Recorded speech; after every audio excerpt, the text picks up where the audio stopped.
చెప్పి పెద్దలు చెప్పేవాళ్ళు. చంద్రబాబు నాయుడు గారు అది సామెత, నేను నిజం చేస్తున్నా మీ నారా చంద్రబాబు నాయుడిని, మీరు కావాలంటే సరదా పుడితే తోడుకోళ్ళ గారు పుట్టింటికి కూడా వెళ్ళండి అని చెప్పారు. బాగున్నాయి. ఎన్నికలు అయిపోయినాయి, ఆ బస్సు లేదు, ఫ్రీ బస్సు లేదు, ఎక్కడికి పడితే అక్కడికి కాళహస్తి లేదు, తిరుపతి లేదు, శ్రీశైలం లేదు, విశాఖపట్నం లేదు.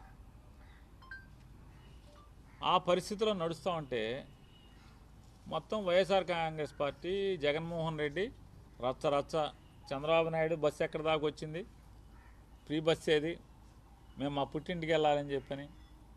అలాగే తిరుపతిలో కొంతమంది ఆడపిల్లలు బస్సు ఎక్కి చంద్రబాబు నాయుడు వీడియో చూపించి ఆయన గవర్నమెంట్లోకి రాగానే మేము బస్సు ఎక్కేయండి, చంద్రబాబు పేరు చెప్పండి, అడిగినోడు తోలు తీస్తా అని చెప్పాడంటే వాళ్ళేమో మా ఉద్యోగాల పోతాయి అమ్మ, భలే చంద్రబాబు ఇవన్నీ వీళ్ళని చంద్రబాబుని నమ్ముకుని ఎవడోటేసాడండి, ఎందుకు ఓటేసి మమ్మల్ని అడుగుతారేంటమ్మా వాళ్ళు గోల. ఆటో వాళ్ళు ఎవరు, బస్సు డ్రైవర్లు, ఆర్టీసీ ఉద్యోగస్తులు.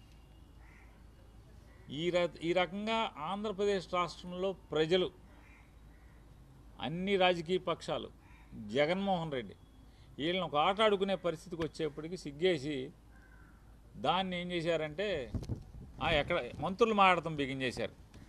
ఎలక్షన్లోనేమో మీకు ఎక్కడికి కావాలంటే అక్కడికి వెళ్ళిపోమన్నారు బస్సు ఎక్కి. ఎలక్షన్లు అయ్యాక మంత్రులు ఏం మాట్లాడతారు, మీ ఇష్టం ఏంటి, ఎక్కడికి పని లేదా, ఎక్కడికి పడితే అక్కడికి వెళ్తాకి, మేము జిల్లా దాటం, జిల్లా బోర్డర్ అన్నారు మంత్రులే. ఇప్పుడు ఎమ్మెల్యే మాట్లాడంటే అది పిచ్చిగా మాట్లాడనుకోవచ్చు. మంత్రులే సాక్షాత్తు నారా చంద్రబాబు నాయుడు క్యాబినెట్లో ఉన్నోళ్లే జిల్లా బోర్డర్ దాటతాకి వీల్లేదన్నారు. దాన్ని ప్రజలందరూ కూడా విపరీతంగా తిట్టారు. సచిచేడు ఏం చేశాడు అంటే రాష్ట్రం అంతా తిరగచ్చు కానీ పల్లె వెలుగు, అల్ట్రా పల్లె వెలుగు అంటే బస్సుల సంఖ్య తగ్గించేసి, సర్వీసులు తగ్గించేసి బస్సుల సంఖ్య తగ్గించేసి జనం తిరిగేటువంటి బస్సుల సౌకర్యాలని, అంటే ఎక్కువగా తిరిగేటువంటి లాంగ్ రూట్లో ఎక్కువగా తిరిగేటువంటి బస్సుల్ని ఆ కేటగిరీని తీసేసి ఆయన కొత్తగా నేను ప్రవేశపెట్టాను, ఫ్రీగా తిరిగేస్తున్నారు అన్నారు. వెంటనే ఏం చేశారు, ఆటోలో బజార్కి ఎక్కారు. ఏమయ్య చంద్రబాబు నాయుడు, ఇది ఎక్కడే నువ్వు ఆటోలో మా పొట్ట కొట్టావు నువ్వు, మేమేమో మాకేదో నువ్వు చేస్తావు అనుకున్నాము, ఎన్నికల హామీలో లేకపోతే మీ అబ్బాయి ఏమో పాదయాత్రలో, పవన్ కళ్యాణ్ ఏమో మీటింగుల్లో ఊకదంపుడు ఉపన్యాసం చెప్పారు, డ్రైవర్లకు అది చేస్తాం, డ్రైవర్లకు ఇది చేస్తామని చెప్పారు అని చెప్పి వాళ్ళు తగులుకున్నారు. తగులుకుని వాళ్ళు రచ్చ భిక్షాటన, బొచ్చి పట్టుకుని అడుక్కోవటం, లేకపోతే చంద్రబాబుని తిడతాం, చంద్రబాబుకి పాడి మోయటం, ఇట్లాంటి రకరకాలుగా చేశారు. ఇక వీళ్ళతో సావు లేదురా, ఏదో సస్తున్నావురా బాబు అని చెప్పి మళ్ళీ వాళ్ళకి ఏదోటి చేద్దామని చెప్పని మళ్ళీ మొదలు 2,000 కోట్లు ఎక్కువ, 2 లక్షల కోట్లు ఎక్కువ అయిన పద్ధతి చెప్పాలి. అయిన పద్ధతి ఒకటే అడుగుతాం, మీరు కారులో వచ్చేటప్పుడు అక్కడ ఎక్కడైనా అభిషేక్లో కానీ ఆర్టీసీ కాంప్లెక్స్ దగ్గర ఆగితే పోగవుతాయి, వాళ్ళని అడగండి. మరి దుర్మార్గులు ఎవర్రా ఇందులో? జగన్మోహన్ గారి ప్రభుత్వంలో 87 కోట్లు చేశారు 15 నెలల్లో, మేము 2 లక్షల కోట్లు చేసాం. ఇందులో దుర్మార్గులు ఎవర్రా అంటే ప్రతి ఒక్కరు కూడా చిన్న కుర్రనడు చెప్తాడు. అయిన పద్ధతి తెలుసుకోవాలి. ఏదో లక్షల కోట్లు అప్పు చేశారని చెప్పి దుర్మార్గుడు అని చెప్పి మీరు విమర్శ చేయడం, విమర్శ చేస్తే మేము కూడా చేస్తాం. దుర్మార్గులు ఎవరో మీరే చెప్పండి. అదొకటి. ఇంకోటి అంటాడు ముఖ్యమంత్రికి క్వాలిటీస్ లేవంటాడు. ముఖ్యమంత్రి ఆయన క్వాలిటీస్ అంటే మా జగన్మోహన్ గారికి లేవట. అంటే అసలు అడుగుతున్నా అయిన పత్రిని, అసలు అయిన పత్రి స్పీకర్ గా నీ క్వాలిటీస్ ఉన్నాయని అడుగుతున్నా. నీకేమున్నాయి క్వాలిటీస్?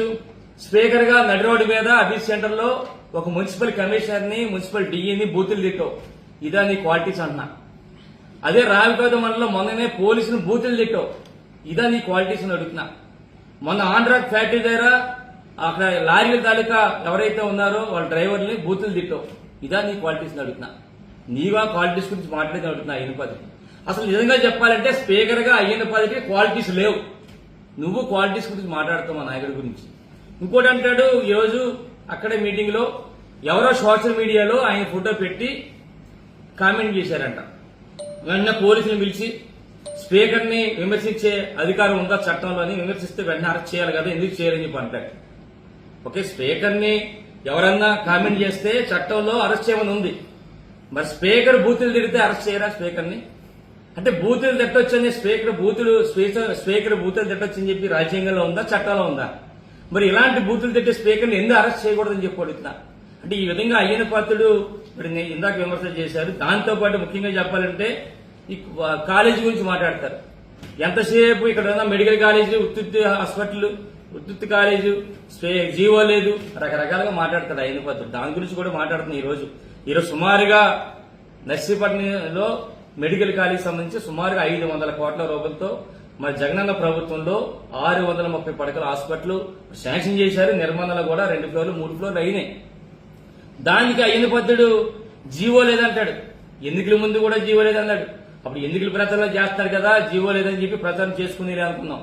స్పీకర్ అయిన తర్వాత కూడా మరి స్పీకర్ అయ్యి ఉన్నతమైన స్థానంలో నుండి కూడా ఇంకా జీవో లేదంటాడు. ఉత్తుత్తి హాస్పిటల్ అంటాడు. మొన్న మాకరపాలెంలో పత్రికా విలేకరులతో మాట్లాడుతుంటాడు, అక్కడ బిల్డింగ్స్ ఉన్నాయి, ఎందుకే బిల్డింగ్స్ మన ఇద్దరు మందు తాగడానికి ఉపయోగపడతాయి అంటాడు. అంటే ఒక స్పీకర్ గా ఉండి మరి ఎంత దారుణంగా మాట్లాడుతున్నాడో అందరూ కూడా అర్థం చేసుకోవాలి. అసలు స్పీకర్ కి మతి ఉండి మాట్లాడుతున్నాడా, మతి లేక మాట్లాడుతున్నాడో అర్థం కావట్లేదు. అసలు స్పీకర్ అయిన పద్ధతికి బుర్ర ఉండి మాట్లాడుతున్నాడా, బుర్ర పాడే మాట్లాడుతున్నాడో మాకు అర్థం కావట్లేదు. ఎందుకంటున్నానంటే ఒక ఉన్నతమైన స్థానంలో ఉండి మరి జీవో లేకుండా మెడికల్ కాలేజ్ కట్టారని చెప్పి ముఖ్యంగా ఉత్తరాంధ్ర ప్రజలందరికీ మీ ద్వారా అమ్మవారి పండుగ శుభాకాంక్షలు తెలియజేసుకుంటూ ఆ అమ్మవారి ఆశీస్సులు ఉత్తరాంధ్ర ప్రజలందరి మీద ఉండాలని, అమ్మవారి తాలూకా ఆశీస్సులు అందరూ తీసుకోవాలని, ప్రభుత్వం చేస్తున్న ఏర్పాట్లన్నీ కూడా మరి భక్తులందరూ కూడా దాని ద్వారా అమ్మవారి ఆశీస్సులు పొందాలని చెప్పి మీ ద్వారా కోరుకుంటూ, మరి మీ ద్వారా అమ్మవారి పండుగ అంటేనే మనందరి తాలూకా సాంప్రదాయాలు, అలాగే అమ్మవారు పండుగ సందర్భం అమ్మవారికి ఇష్టమైన కళారూపాలు, సంస్కృతి కార్యక్రమాలు, అలాగే అమ్మవారి పండుగ సందర్భంగా సుదీర్ఘకాలంగా మరి ఈ పండుగలో పెద్దలను గౌరవించుకోవడం, ముఖ్యంగా సిరిమానోత్సవ రోజుని మరి లక్షలాది మంది ప్రజలు ఎక్కడ ఉన్నా, ముఖ్యంగా దేశ విదేశాల నుంచి కూడా వచ్చి మరి ఆ రోజు ఆ సిరిమానోత్సవాన్ని తిలకించి ఆ అంబరాన్ని అందరూ కూడా ఆ సిరిమాన్ని తాకాలని, ఆ సిరిమాన్ని ముట్టుకుంటేనే మనందరికీ ఆ సిరిమాను కళ్ళతో చూస్తేనే మనందరికీ పుణ్యం కలుగుతుంది, మనకున్న అన్ని కష్టాలు తీరితే అమ్మవారు ఆశీస్సులు ఉంటాయని చెప్పి నమ్మిన మేమందరం కూడా ఈ ముఖ్యంగా ఈ ప్రాంత ప్రజలు కానీ దాన్ని వీక్షించడానికి వచ్చిన వాళ్ళందరూ కూడా భక్తి శ్రద్ధలతో ఆ రోజు ఆ కార్యక్రమాన్ని తిలకించాలని ప్రతి ఒక్కరూ కోరుకుంటారు. దానికి సంబంధించి ప్రభుత్వాలు ఏర్పాట్లు చేస్తూ ఉంటారు. మరి దాంట్లో భాగంగా గౌరవనీయులు పెద్దలు శాసనమండలి సభ్యులు, మరి శాసనమండలిలో ప్రతిపక్ష నేత అయినటువంటి బొత్స సత్యనారాయణ గారు, ఈ ప్రభుత్వం ఆయన కల్పించిన కేబినెట్ హోదాతో ఈ ప్రభుత్వాన్ని వారు ఎప్పటిలాగానే ఈ ఒక సాంప్రదాయాన్ని ఏదైతే ఈ ప్రభుత్వాలు మనకు కల్పించే ఎవరున్నా ఆ ప్రభుత్వాల ద్వారా ఆచార వ్యవహారాలన్నీ కూడా సక్రమంగా జరిగే విధంగా ఆ కార్యక్రమాలు చేయడం అనేది ఇది ఎప్పటి నుంచి ఆనవాయితీగా వస్తున్న కార్యక్రమం. దాంట్లో భాగంగా వారు ప్రభుత్వాన్ని కోరారు.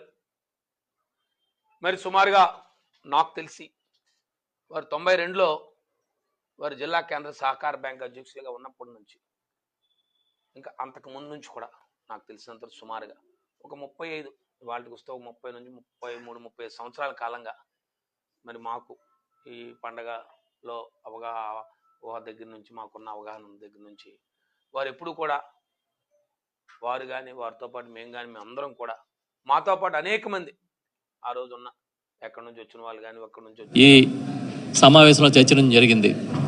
దీనికి సంబంధించి రాజీ లేని పోరాటం చేయాలని ఇప్పటికే మా పార్టీ అధ్యక్షులు జగన్మోహన్ రెడ్డి గారు తీసుకున్న నిర్ణయం మేరకు వివిధ రూపాల్లో నిరసన కార్యక్రమాలు జరుగుతున్నాయి.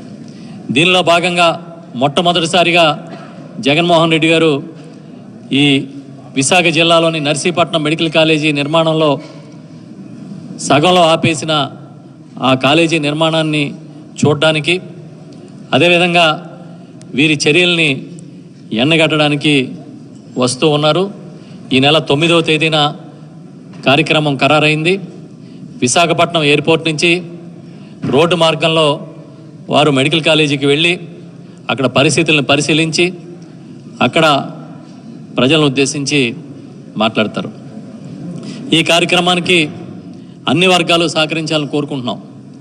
ఎందుకంటే ఈ రాష్ట్రంలో విద్యా వైద్యాన్ని 2 కళ్ళుగా చూసుకున్న జగన్మోహన్ రెడ్డి గారు నాడు నేడు కార్యక్రమంతో స్కూల్స్ బాగు చేయడం దగ్గర మొదలుపెట్టి స్కూల్స్లో వినూత్నమైన మౌలిక వసతులతో సాగితం అన్నిటినీ తీసుకొచ్చి ఇంటర్నేషనల్ స్థాయిలో కోర్సుల్ని ప్రవేశపెట్టి వీటిని బాగు చేస్తే వాటిని నాశనం చేసి ఇటు ప్రభుత్వ రంగ వైద్య వ్యవస్థను కూడా నాశనం చేసిన ఈ చంద్రబాబు నాయుడు గారి వైఖరిని అన్ని వర్గాలు కూడా ఖండించాలని మేము కోరుతూ ఉన్నాం. దీనికి సంబంధించి ఈ మెడికల్ కాలేజీల ప్రైవేటీకరణ మీద వ్యతిరేకంగా ఈ సమావేశం తీర్మానం చేసింది. జగన్ గారు ఏదైతే కార్యక్రమం ఉందో ఆ కార్యక్రమాన్ని అందరూ కూడా మద్దతు ఇచ్చి దానిలో పాల్గొనాలని కూడా విజ్ఞప్తి చేస్తూ ఉన్నాం. ఇదే కాకుండా విశాఖ ఉక్కు ఆంధ్రుల హక్కు అని పోరాటం చేసి తీసుకొచ్చిన విశాఖ ఉక్కు కర్మాగారాన్ని ఇవాళ దశల వారీగా ప్రైవేటీకరించడం కోసం అమ్మేయడానికి ఈ కూటమి ప్రభుత్వం సహకరిస్తూ ఉంది. కేంద్రం తన చర్యల ద్వారా ఈ కర్మాగారాన్ని మేము ఇంతకుముందే డిజిన్వెస్ట్మెంట్లో భాగంగా మేము తీసేస్తాం, ప్రభుత్వ రంగం నుంచి తొలగిస్తామని చెప్పి దానికి అనుగుణంగా అడుగులు వేస్తున్నా కూడా చంద్రబాబు కానీ ఆయన పార్ట్నర్లు కానీ ఇవాళ అబద్ధాలు చెబుతూ ఇంకా ప్రజల్ని మోసం చేస్తూ ఉన్నారు. ఇప్పటికే చాలా విభాగాలని ప్రైవేటు పరం చేసినప్పటికీ ఇదేదైతే విశాఖ ఉక్కు ఉందో దీన్ని ప్రైవేటు పరం కావడం లేదు, ప్రభుత్వమే నడుపుతుందని పచ్చి అబద్ధాలు చెప్తూ ఉన్నారు. దీనిపైన కూడా విశాఖ ఉక్కుకు సంబంధించి కేంద్రం విస్పష్టమైన ప్రకటన చేసే విధంగా ఈ రాష్ట్ర ప్రభుత్వం ఒత్తిడి చేయాలని చెప్పి ఈ సమావేశం డిమాండ్ చేసింది. ఎందుకంటే 3 పార్టీలు అటు బీజేపీ, జనసేన, తెలుగుదేశం పార్టీ కలిసి ప్రస్తుతం ప్రభుత్వాల్ని నడుపుతూ ఉన్నాయి. ఇక్కడ అక్కడ కూడా వీళ్ళే అధికారం చలాయి ఒక 2 నెలలు 1 నెల మినహాయిస్తే సమకూర్చుకోవడానికి నకిలీ మద్యం తయారు చేయడానికి ఎన్ బ్రాండ్ పేరుతో తెలుగుదేశం పార్టీ నాయకుల యొక్క అండదండలతో ఈ ప్రభుత్వం యొక్క సంపూర్ణ సహాయ సహకారాలతో డబ్బు సంపాదనే ధ్యేయంగా ప్రభుత్వ అధికారులందరూ కూడా తూతూ మంత్రంగా ఏమాత్రమే కానీ పని చేయకుండా వీరికి సహకరిస్తున్నారు తెలుగుదేశం పార్టీ నాయకులకు. అందుకే నకిలీ మద్యం ఎంత పబ్లిక్గా తయారు చేస్తున్నారంటే ఆశ్చర్యం కలిగేది. ఏడన్నా మనం నేషనల్ హైవేస్లో పోతా ఉంటే దాబాలు ఉంటాయి. ఆ దాబాలలో కాఫీ దొరుకుతుంది, టీ దొరుకుతుంది, పూరి దొరుకుతుంది, అన్నం దొరుకుతుంది. అట్టి దాబాలో ప్రధానమైనటువంటి రహదారులలో పోయేటప్పుడు కొన్ని వందల వేల రవాణా జరుగుతూ ఉండే సౌకర్యం, బస్సులు వెహికల్స్ పోతా ఉండే రోడ్డు మీద ఒక దాబాలో కాఫీ దొరికే చోట, టీ దొరికే చోట నకిలీ మద్యం తయారవుతుందంటే ఏమనాలా చంద్రబాబు నాయుడు ప్రభుత్వాన్ని?